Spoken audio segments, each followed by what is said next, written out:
We continue our presentation on research design, and today I shall explore some of those methods or the designs that you may want to follow for your research.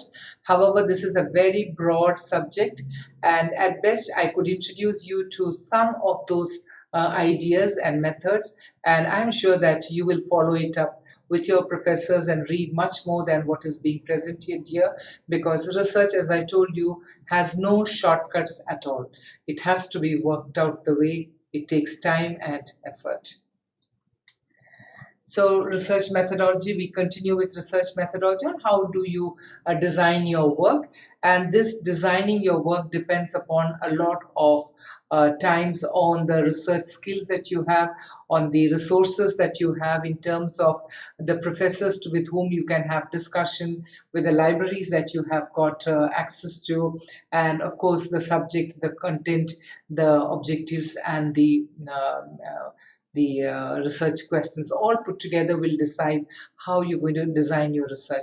It also sometimes it may happen, for example, during exploratory studies, that you may have to make minor changes because of the new ideas that while reading or even while after writing this level, you may find some changes happening and you may need to incorporate them. Otherwise, by and large, this chapter, when we complete chapter 1 of research, where the proposal is complete, believe me, you will have 50% of your work done in your mind, because you know now that you have to execute that research. Execution is much easier to do than actually planning research. It is a good idea, therefore, to spend enough time on preparing the research proposal and then going ahead with your research. One of the important methods in carrying out social sciences research is through observation. Very often, by using the data collection tools, we may not get the right kind of an idea that we want to get for the research, in which case observation becomes very important. Observation is when we don't manipulate the study environment, the researcher does not manipulate the subject whom we are observing, and this is usually done when the information that we gather in other methods is not complete. So we don't do anything except that we observe and complete the work. This can happen if you had to visit a hospital and you wanted to see how the number of hours that respondents spend at the hospital, what do they do during the time that they are sick and they're seeking medical help. These kind of things may not be possible to get the entire detail during a questionnaire or using other methods of data collection.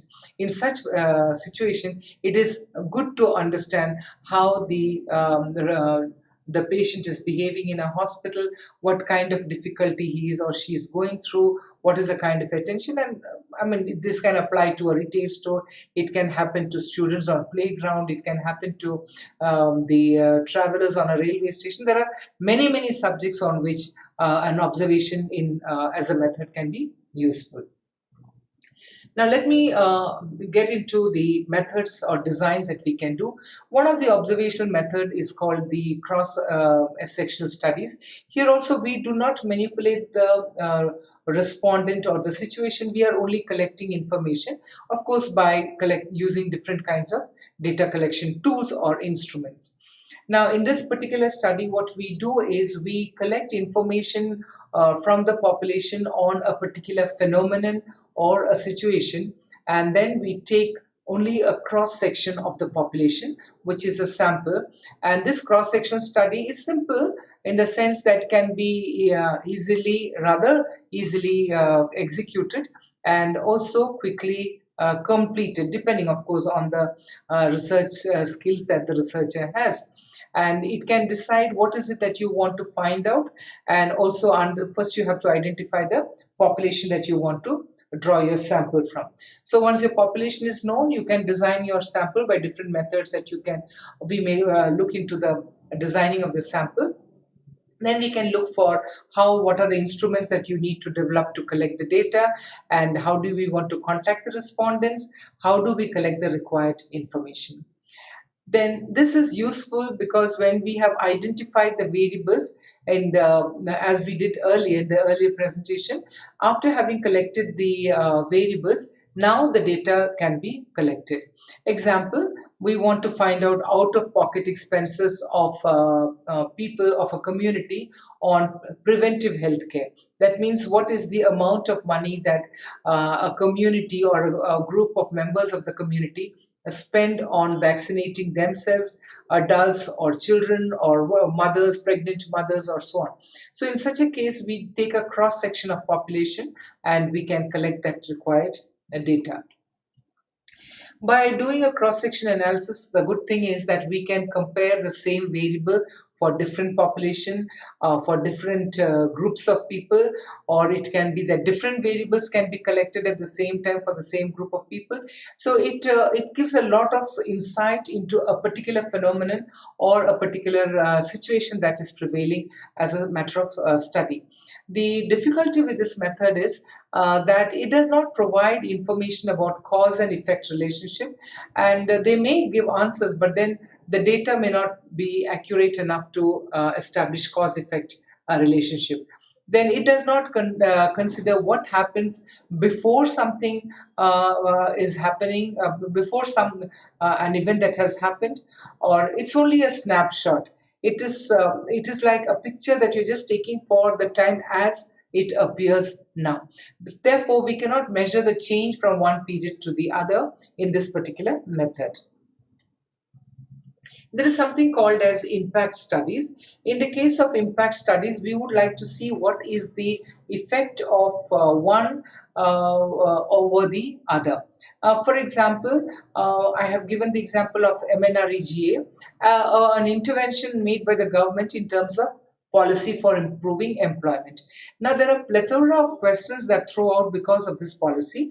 How does when the MNREGA was introduced, before that, when this it has been introduced, what has happened to the population in that local area in terms of employment, women in terms of employment, children in terms of going to school, or young adults going to for higher education. These are not necessarily understood from MNREG because MNREG only looks at employment, but we can relate that activity, that policy, to many more activities. You can look into the hospital visits by people of that community who are taking the benefit of MNREGA. Are they more health conscious, or do they have more resources to go to the hospital? There are many things like that what we can study. So one event that is introduced, and because of that event, what happens, that those are called as impact studies. This also does not allow us to understand the pattern of change.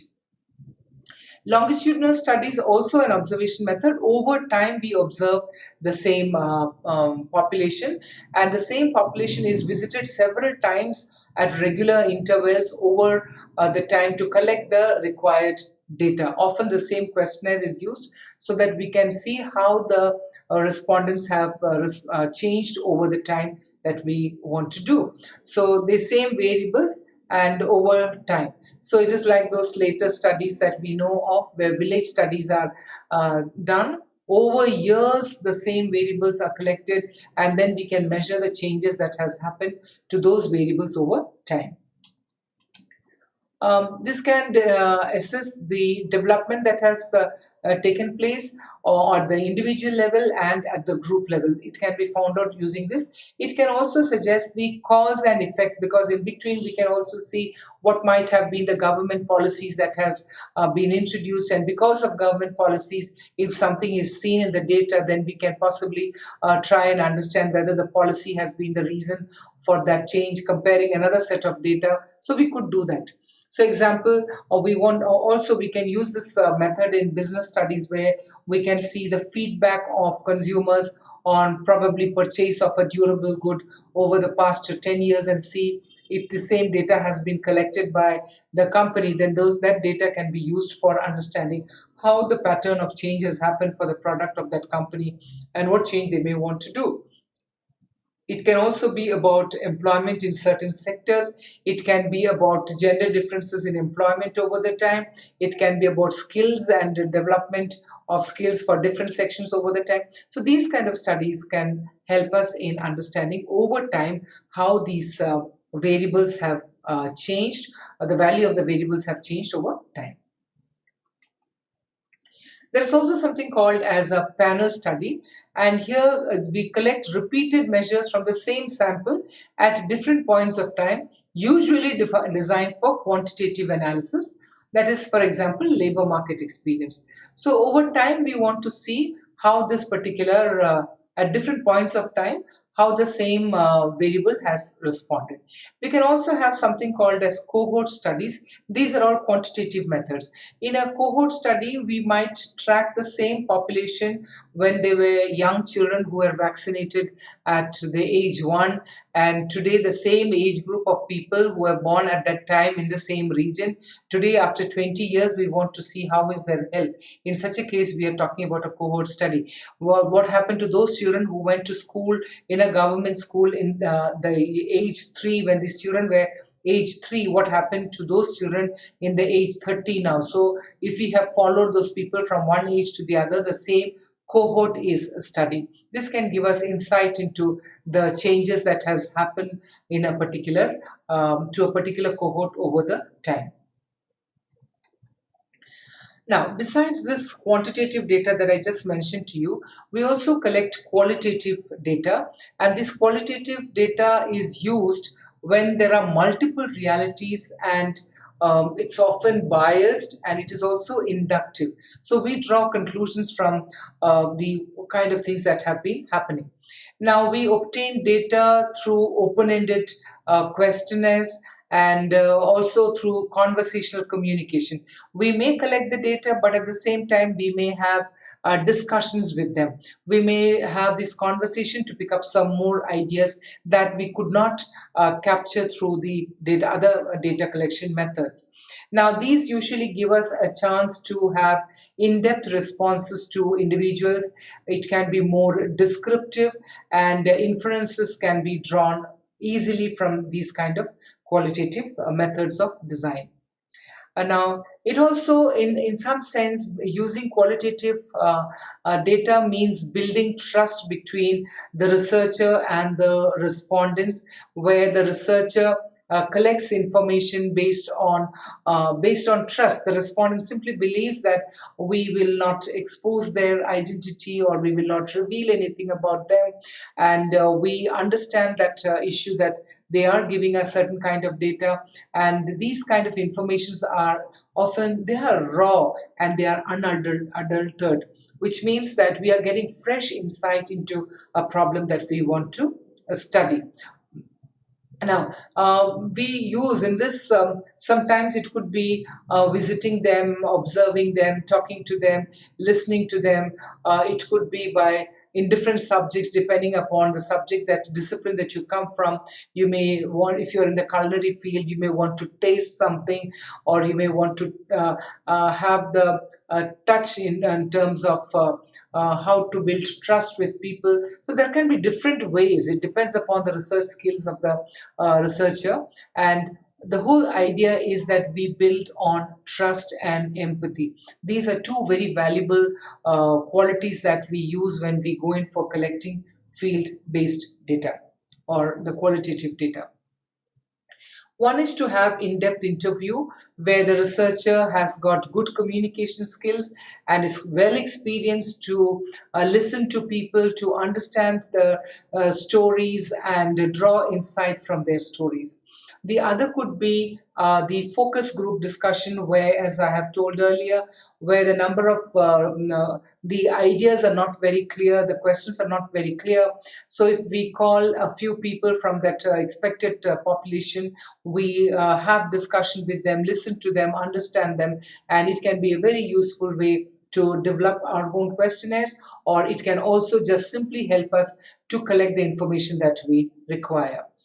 Now, for example, the in-depth interview, when I had studied about the lakes in the city, and what happened when the what happened to the labor when the city expanded, what happened to the employment opportunities to people when these lakes were captured by different kinds of situation, and they lost their access to the water bodies. How did their life change? In that case, what happened was we needed to have in-depth interviews, but we also had focused discussion. We also did a case study with them, because we used multiple methods just to get a larger picture of what was happening. Some people could answer some part of the questions that we wanted to raise. In some cases, they could answer some other things. In some cases, case studies were important in giving us answers to that particular problem. So qualitative data essentially requires good communication skills, good trust building skills, and also understand the reality that the world that group of people live by. These are very, very insightful for a social scientist to see how they experience what they experience, and then draw conclusions about that particular situation or behavior.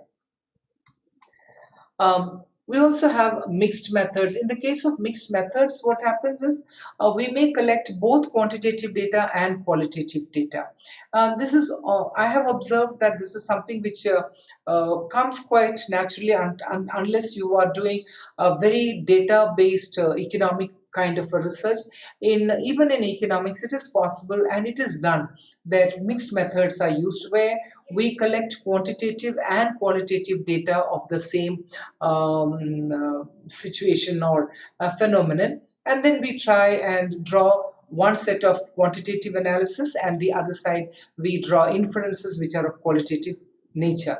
So data can capture certain dimensions of the study, whereas there are certain other sections of the study which is better when we can describe, when we can talk, when we can elicit their responses. Usually we try and match whether the data is actually being represented by the qualitative study that we are doing.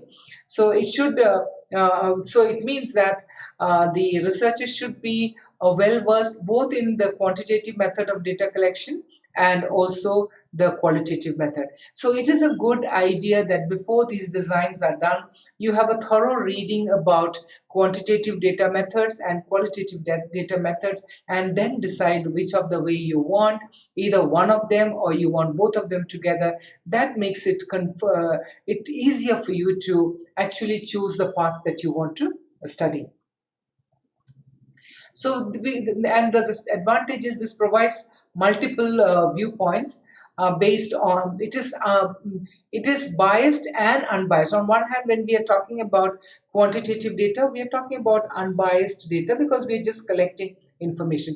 But the other one, qualitative data, can be biased because we ourselves may be influenced by their stories. We may be influenced to think in a certain way when they are sharing the stories, and we may direct our questions according to that. So there is a possibility, or a large possibility, of getting biased in collecting data of that kind.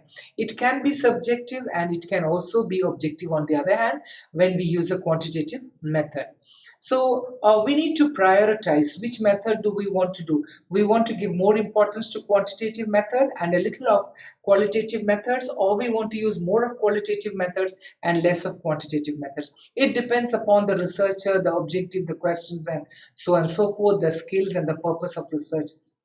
Now, I have seen when the study on quality of higher education was done with students, then we had used mixed method where we collected data, but at the same time we had discussion with a group of various students on different parts of the research, because that revealed a lot more about things that could not be captured by the quantitative data. So it is possible and it is done by many, but depends upon how the researcher wants to choose these methods. So whatever we find from the qualitative method should also be supported by the quantitative method. That is where we will find that they really match, but it gives a more description of that scenario that we were researching on. So that's also possible. You can decide on which one you want to give, how much importance you want to give, and so on. There is another method, what we call as a triangulation method. Here, triangulation, what is happening is it is not the same as a mixed method, but we are using more than one sample or method to collect the data on the same topic.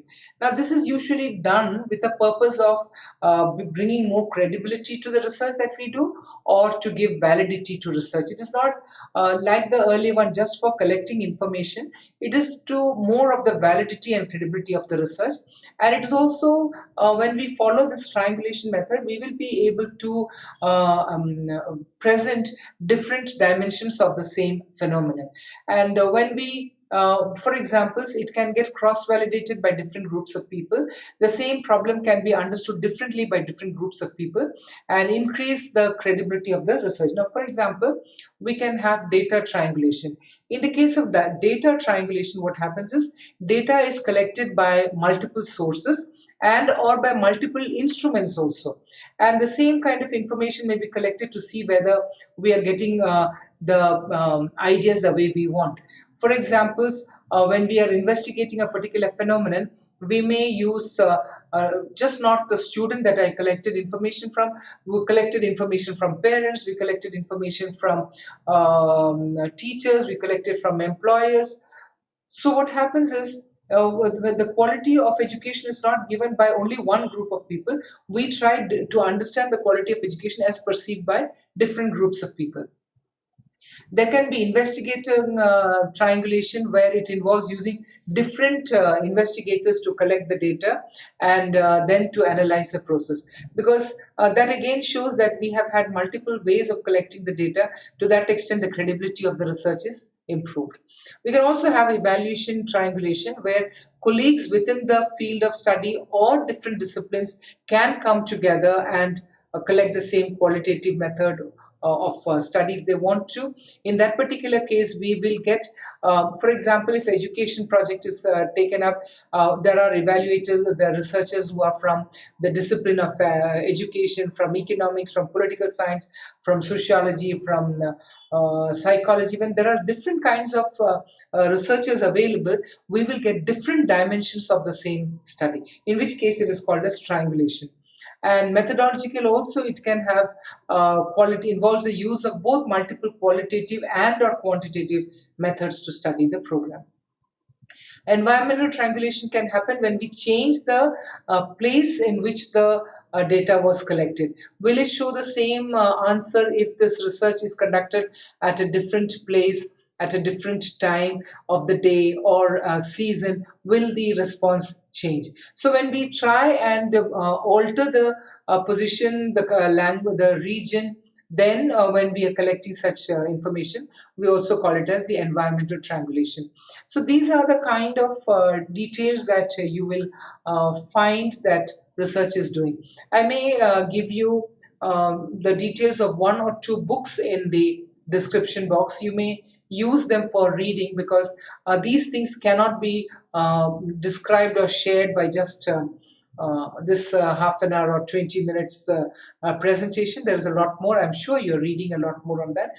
But it's a good idea to get thoroughly clear about these different methods, so that not for the PhD work alone, but also later when you have to carry out independent research, or when you have to teach research to students at your in your profession as a teacher, you will find that learning these methods, getting clear of these methods, is a very useful way to go ahead to carry out research.